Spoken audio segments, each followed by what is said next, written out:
everybody, welcome back to Checkerboard Chat, the official sports podcast of the Daily Beacon.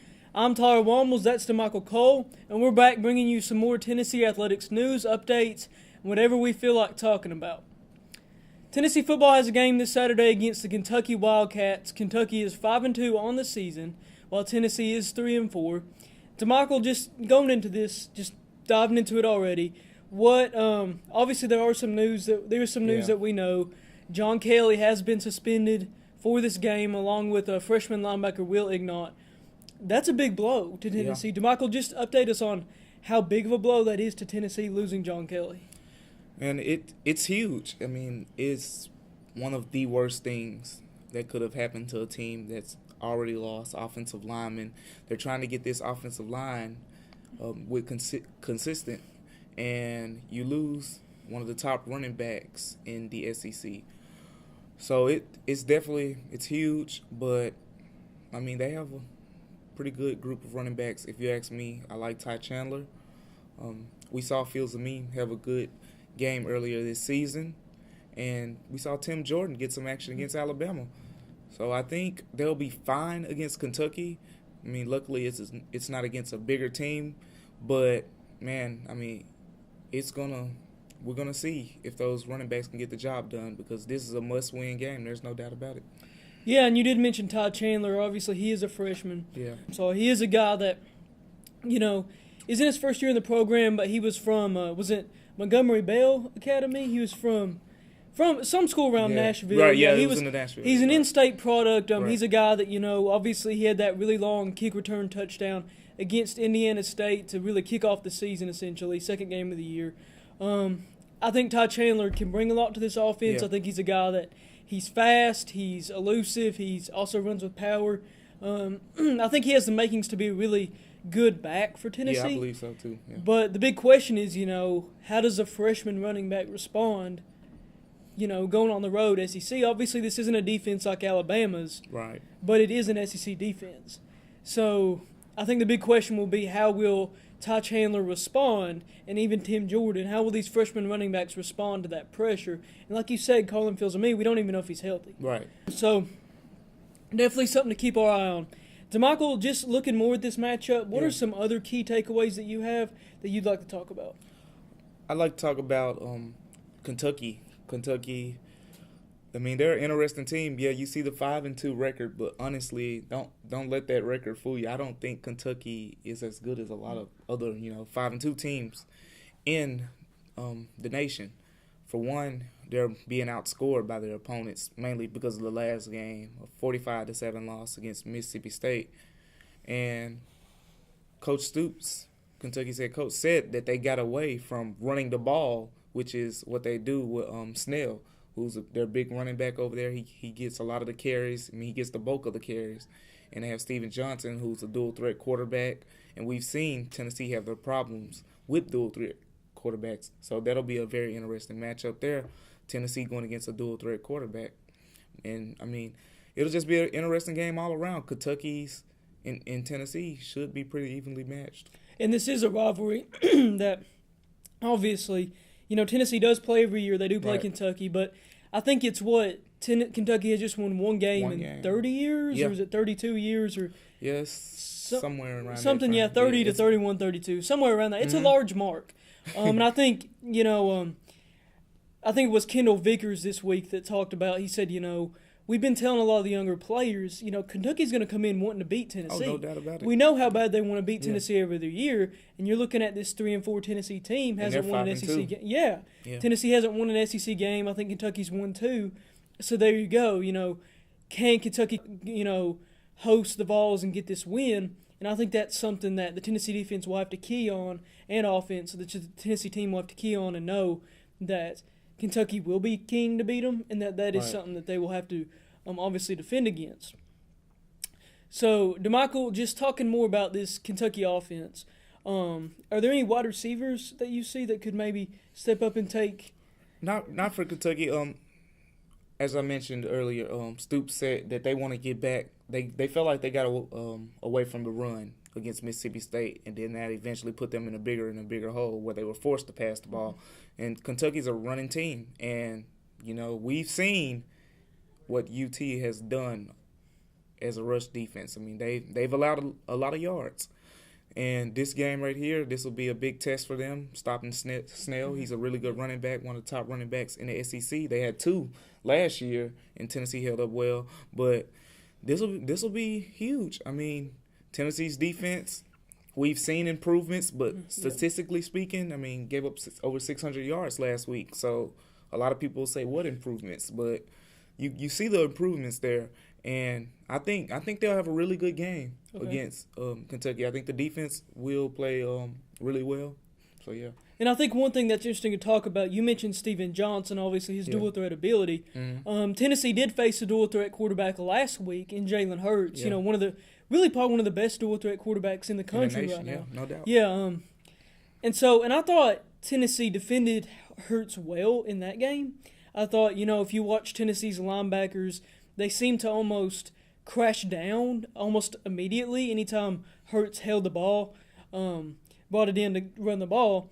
And I think that while, Alabama did obviously score all those points, and while Jalen Hurts did have a good game, I think running the ball, I think he only had about 7 yards, which is pretty low for him, for a guy who's, essentially, like you've said before, another running back. Right. Just basically another running back in the backfield.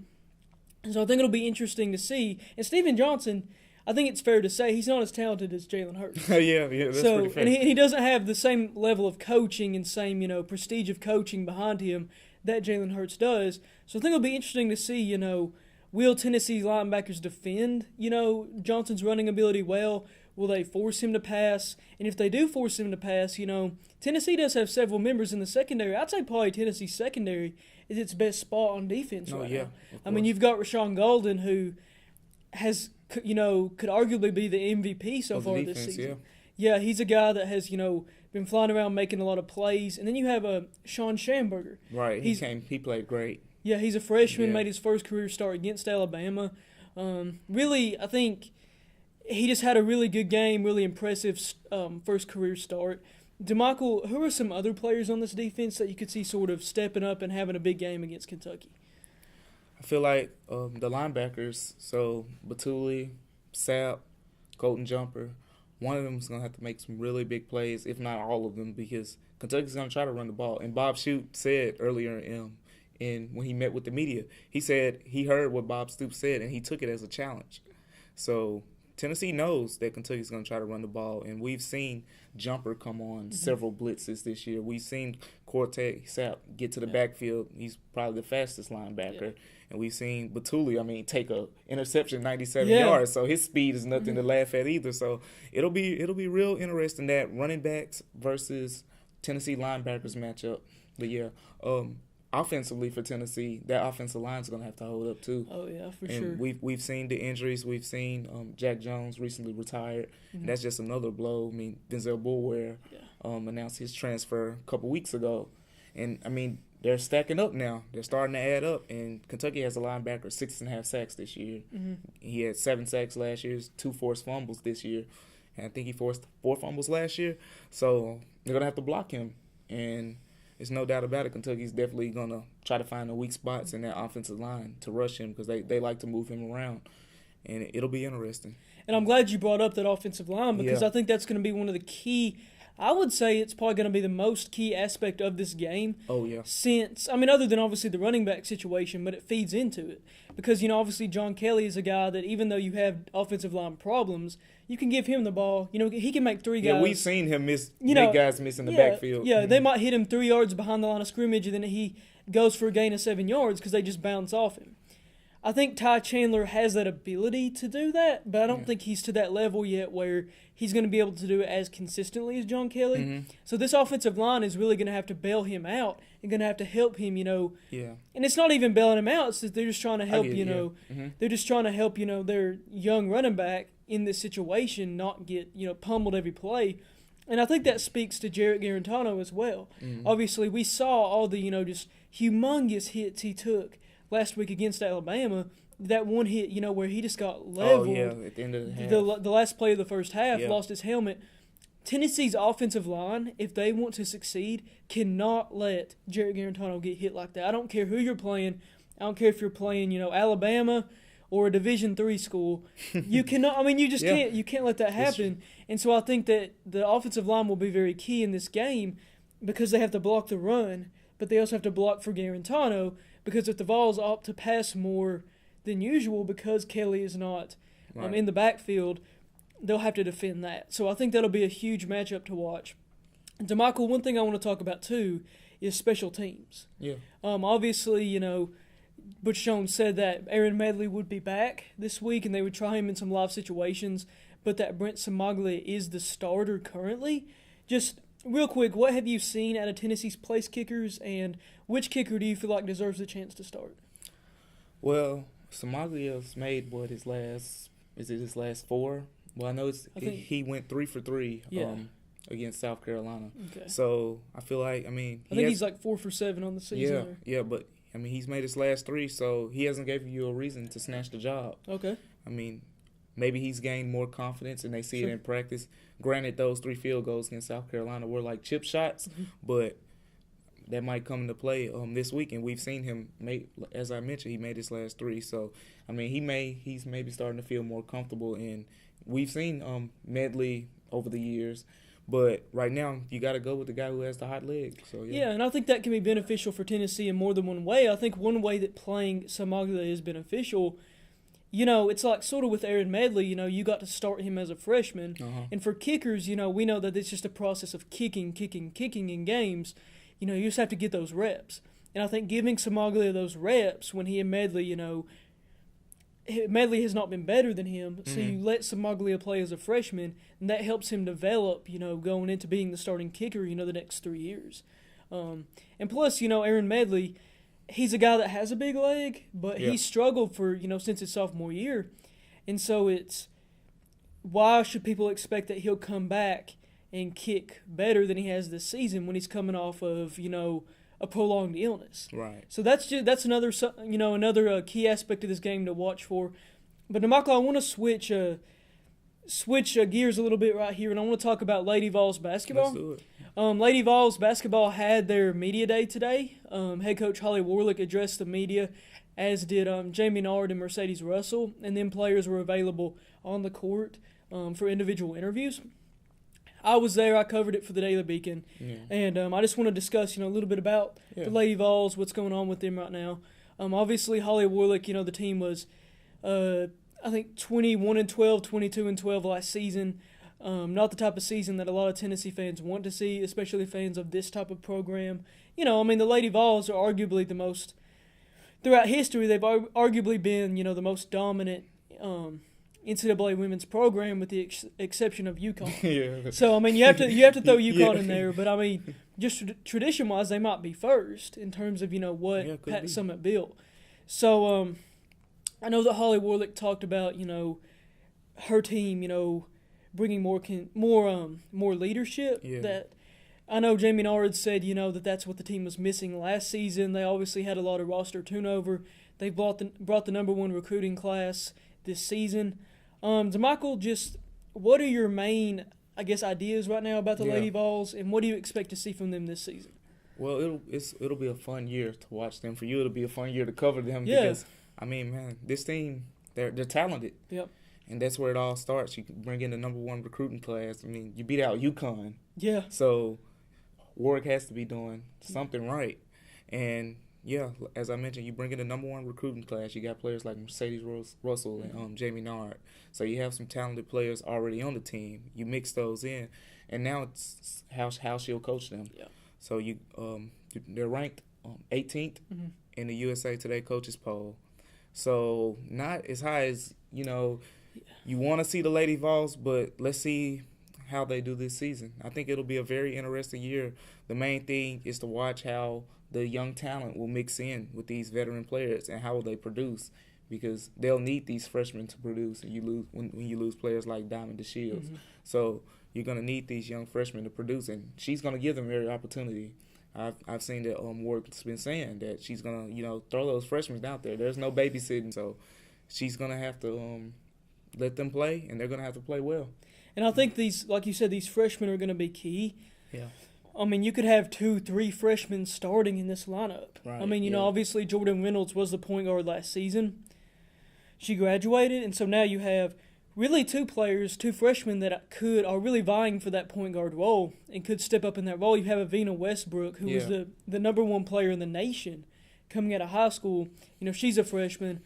So obviously she has that role that she could possibly take on. And then you have Anastasia Hayes. I think Hayes is a little bit more of your, typical point guard. She reminds me sort of Jordan Bone on the men's team.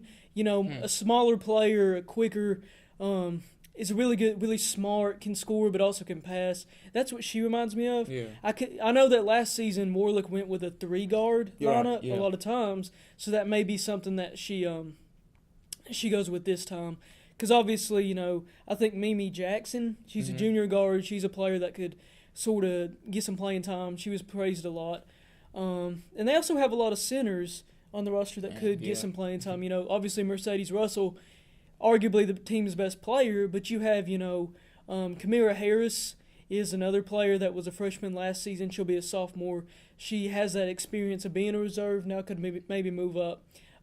Cassie Kushkatua, she's a freshman. She's a really tall player. She's someone who could fight for that spot. And Sheridan Green, she's a forward, can also play the 5 position. She's a player that redshirted last season. She sat out the season with a knee injury. So I think this Lady Vols team does have depth. I think they definitely have more depth than last season. The question is the depth too young? And I think that's something that's going to be really interesting to see for this team. I think it's going to be really interesting to see for both, the men and the women, right. But particularly the women.